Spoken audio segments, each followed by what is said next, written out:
BLM Kerala Tamil Nadu Pondicherry. ഇപ്പോഴും ചർച്ചകളിലേക്കും വിവാദങ്ങളിലേക്കും വഴിവെക്കുന്ന ഒന്നാണ് കോൺഗ്രസിന്റെ മുഖ്യമന്ത്രി ചർച്ചകൾ. പാർട്ടിക്കകത്തും പുറത്തുമായി നിരവധി വിമർശനങ്ങളാണ് ഇതിനെതിരെ നേതാക്കൾ ഏറ്റുവാങ്ങേണ്ടി വരുന്നത്. നിയമസഭാ തെരഞ്ഞെടുപ്പ് ആരംഭം മുതൽ അവസാന ഘട്ടം വരെ ഇത് തുടർന്നു കൊണ്ടിരിക്കുകയാണ്.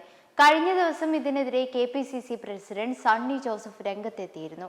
ഇത്തരം പ്രസ്താവനകൾ കോൺഗ്രസ് അണികളിലും UDFനെ പിന്തുണച്ച ജനവിഭാഗങ്ങളിലും കടുത്ത അസംതൃപ്തിയാണ് ഉണ്ടാക്കിയിട്ടുള്ളതെന്നും ഇത്തരം ചർച്ചകളിൽ നിന്ന് പിന്തിരിയാൻ AICC കർശനമായ നിർദ്ദേശം നൽകിയിട്ടുണ്ടെന്നും അദ്ദേഹം അറിയിച്ചിരുന്നു. എന്നാൽ കോൺഗ്രസിലെ മുഖ്യമന്ത്രി ചർച്ചകൾ വിമർശനങ്ങളിലേക്കും വിവാദങ്ങളിലേക്കും വഴിവെക്കാനുള്ള പ്രധാന കാരണമായി കണക്കാക്കുന്നത് പാർട്ടിയുടെ നേതൃനിരയാണ്. ഇന്ത്യയിൽ ഒരു സംസ്ഥാനത്തും ഒരു പാർട്ടിക്കും ഇല്ലാത്ത അത്ര നേതൃസമ്പത്താണ് കേരളത്തിലെ കോൺഗ്രസിനുള്ളത്. മുഖ്യമന്ത്രി സ്ഥാനത്തേക്ക് മാത്രം പരിഗണിക്കുന്ന 9 പേരാണ് നിലവിൽ കോൺഗ്രസിലുള്ളത്. VD Satheesan, KC Venugopal, Ramesh Chennithala, K Sudhakaran, Shashi Tharoor, Mullappally Ramachandran, VM Sudheeran, Kodikunnil Suresh, Sunny Joseph എന്നിവരാണ് മുഖ്യമന്ത്രി സ്ഥാനത്തേക്ക് പരിഗണിക്കപ്പെടാൻ യോഗ്യരായി കണക്കാക്കുന്നത്. ഇതല്ലാതെ മുസ്ലിം ലീഗിൽ നിന്നും മുഖ്യമന്ത്രി വേണമെന്നും ആവശ്യം ഉയരുന്നുണ്ട്. മുസ്ലിം ലീഗിന്റെ അഖിലേന്ത്യാ ജനറൽ സെക്രട്ടറി PK കുഞ്ഞാലിക്കുട്ടി അടുത്ത കേരള മുഖ്യമന്ത്രിയായി വരണമെന്ന ആഗ്രഹം പരസ്യമായി പ്രകടിപ്പിച്ച് സുന്നി മഹല്ല് ഫെഡറേഷനും രംഗത്തെത്തിയിരുന്നു. മലപ്പുറത്ത് നടന്ന പരിപാടിയിലായിരുന്നു PK കുഞ്ഞാലിക്കുട്ടിയെ വേദിയിലിരുത്തി പരാമർശം നടത്തിയത്.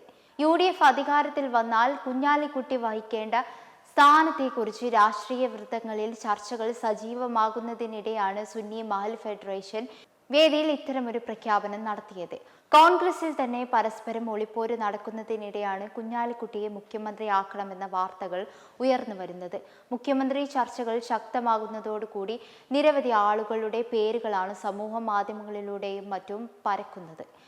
എന്നാൽ കോൺഗ്രസിന്റെ കാര്യമെടുക്കുമ്പോൾ ഒന്നാം നിരയിൽ മാത്രമല്ല രണ്ടാം നിരയിലും KPCC അധ്യക്ഷൻ സ്ഥാനത്തേക്ക് അനായാസം പരിഗണിക്കപ്പെടാൻ യോഗ്യരായവർ ഏറെയാണ്. Roji M John, PC Vishnunadh, KS Sabarinadhan, Shafi Parambil, Mathew Kuzhalnadan, VT Balram, Dean Kuriakose, CR Mahesh, Chandy Oommen, Hibi Eden, Jebi Mather തുടങ്ങി നിരവധി പേരാണ് പട്ടികയിലുള്ളത്. രാഹുൽ മാങ്കൂട്ടത്തിലും കേസുകളിൽ അകപ്പെട്ടില്ലായിരുന്നുവെങ്കിൽ ഇതിൽ ഉൾപ്പെടുമായിരുന്നു. ഇത്തരത്തിൽ നേതൃനിര സമ്പന്നമായത് പാർട്ടിക്ക് ഗുണകരമാണെങ്കിലും പല കാര്യങ്ങളിലുള്ള വിയോജിപ്പ് പാർട്ടിക്കുള്ളിൽ സംഘർഷത്തിന് വഴിവെക്കുകയാണ് ചെയ്യുന്നത്. മെയ് 4 റിസൾട്ട് വന്ന് UDFന് അധികാരം ലഭിക്കുകയാണെങ്കിലും മുഖ്യമന്ത്രി ചർച്ചകൾ നീളുമെന്നതിന് സംശയം വേണ്ട എന്നാണ് പൊതുവെ ഉയരുന്ന വിമർശനം. BLM കേരള തമിഴ്നാട് പോണ്ടിച്ചേരി.